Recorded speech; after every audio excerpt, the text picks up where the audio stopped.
Gracias por estar aquí, Paulo. Buenos días y bienvenido. Nuestros peores temores ahora se ven confirmados con esta información que está a disposición del público en el portal de internet del Sistema de Transparencia del Estado de México. Esto lo tenemos ya certificado por un notario para que no lo vayan a cambiar, los dos estados financieros. La verdad es que cuesta un poco de trabajo, tengo una legión ahí de analistas siempre tratando de obtener toda la información que se publica sobre el SASCAEM o HL, pero no es fácil dar con esto porque parece que lo esconden casi a propósito. Lo que yo te comentaba la ocasión anterior de estos temores de que fueran a disponer de los recursos y que se fueran a desviar a financiar ilegalmente la campaña de un candidato, en este caso pues del candidato del PRI a la gubernatura del Estado de México, Alfredo del Mazo, pues parece que se han confirmado. Los documentos que hoy tenemos que están ahí a disposición del público nos muestran que efectivamente estos 1,600 millones de pesos, Carmen, que misteriosamente aparecieron en una chequera, primer cosa irregular, porque uno diría, bueno, una cantidad de estas pues debería estar invertida en algo que pague intereses. Aquí en una chequera. ¿Qué ocurre? Que lo que pensábamos que ocurrió o que iba a la procedencia, ocurrir, el tema es ese, ¿no? Nadie sabe de dónde vienen, nadie sabe por qué se le pagaron al SASCAEM. El SASCAEM nunca, en toda su existencia, te lo puedo asegurar, nunca ha recibido lícitamente un pago por esa cantidad de ninguna especie. La contraprestación más grande que ha recibido el SASCAEM por el otorgamiento de alguna concesión es de 750 millones de pesos. Aquí estamos hablando de 1,600 y que sepamos no se ha otorgado ninguna concesión. Aunque estos señores bien podrían haber otorgado alguna que no sepamos y nos enteremos luego. Pero ya se tardaron en explicarlo. Y al mismo tiempo generan una cuenta por pagar en favor del gobierno del estado, dicen ellos, a corto plazo, pero que la registran perdida en una cuenta en la que registran normalmente sus cuentas con proveedores, algo completamente atípico. Tampoco se explica por qué le deben de pronto 1,600 millones de pesos al gobierno del estado. Y tú recordarás que hace como un mes que me invitaste aquí, yo te decía, esto es muy grave porque es posible que esos recursos los traten de sacar. Y yo te decía que había dos formas de sacarla. La menos ilegal o la menos grotesca era pagársela al gobierno del estado, es decir, efectivamente transferirla a una cuenta del gobierno del estado, y ahí a través de la tesorería pues es muy fácil perderla, ¿no?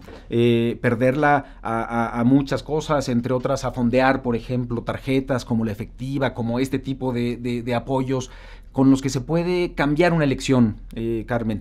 1,600 millones de pesos, y se lo digo en la carta al secretario de Hacienda, servirían o sirven para que el gobierno del estado le entregue en efectivo 1,600 pesos a 1 millón de posibles votantes en el Estado de México. Con esto cambias una elección. Es decir, sí, o sea, si hicieras una aritmética, si llevas a ese escenario, ¿no?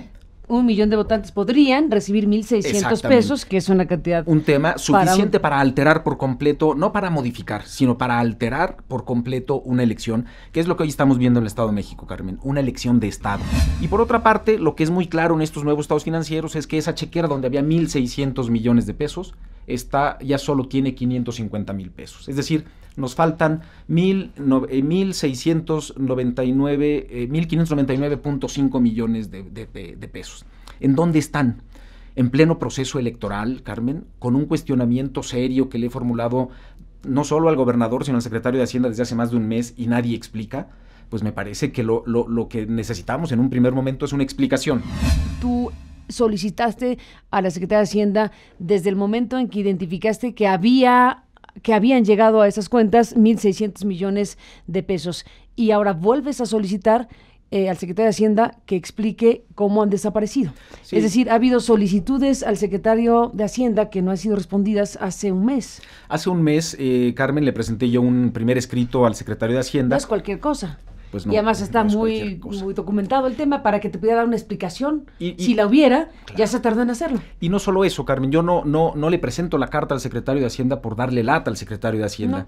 Lo presento porque hay uno de esos artículos absurdos en la ley, absurdos, que se tienen que cambiar, como esta otra disposición de la Ley del Mercado de Valores, que faculta, que le otorga a la Secretaría de Hacienda el monopolio de la denuncia en ciertos delitos que tienen que ver con el sistema financiero mexicano. Esto debe acabar. Es decir, el ciudadano común y corriente, el ciudadano de a pie, tú y yo, no podemos ir a denunciar delitos, por graves que sean, en materia, por ejemplo, de manipulación contable, como la de OHL y Deloitte, que están ahí denunciados por mí, pero que no avanzan, porque la ley dice que esos delitos solo se persiguen a petición de la Secretaría de Hacienda. Y la Secretaría de Hacienda no hace nada. Es un tema muy delicado. Ocurre lo mismo acá. Acá lo que dice la ley es que cuando se utilice una institución del sistema financiero mexicano para llevar a cabo operaciones con recursos de procedencia ilícita, entonces la facultad de denunciar le corresponde en exclusiva a la Secretaría de Hacienda. Por eso le mando la carta al secretario de Hacienda, no por molestar a nadie.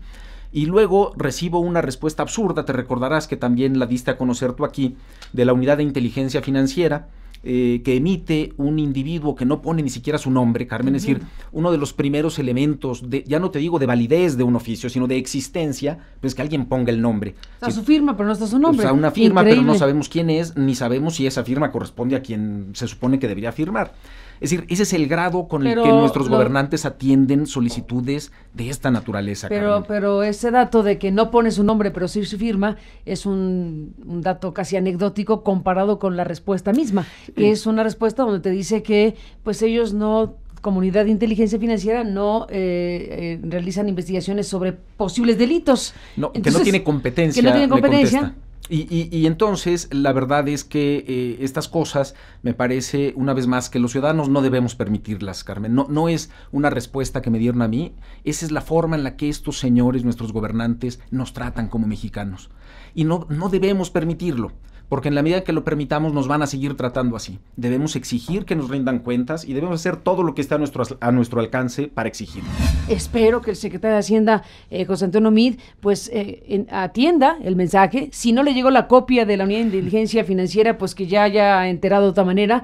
Y si no se había enterado de que había una solicitud de explicar esos 1,600 millones de pesos, bueno, ante tanta reiteración, esperemos que salga y diga qué hay detrás de eso. Claro. Si hay una explicación, capaz pues que la hay, que la cuenten, pues que sí, digan de dónde llegaron estos dineros y cómo es que se desaparecieron de esos estados financieros. Fundamental, Carmen. Yo reitero que el Circuito Extramexiquense y el Viaducto Bicentenario son mecanismos permanentes de financiamiento ilegal de campañas políticas. Tristemente, ya no lo dudas, y lo hemos visto. ¿Lo afirmas categóricamente? No hay ninguna duda. ¿Tú lo afirmas categóricamente? No hay ninguna ¿Fuente duda. inagotable de financiamiento electoral? Mecanismos permanentes de financiamiento ilegal de campañas políticas. Y hoy, tristemente, vemos que la mina de oro de estos señores, no solo de OHL, digamos, cuando uno dice es una mina de oro para OHL, es una mina de oro para OHL y sus socios en el gobierno. Eso está clarísimo, Carmen.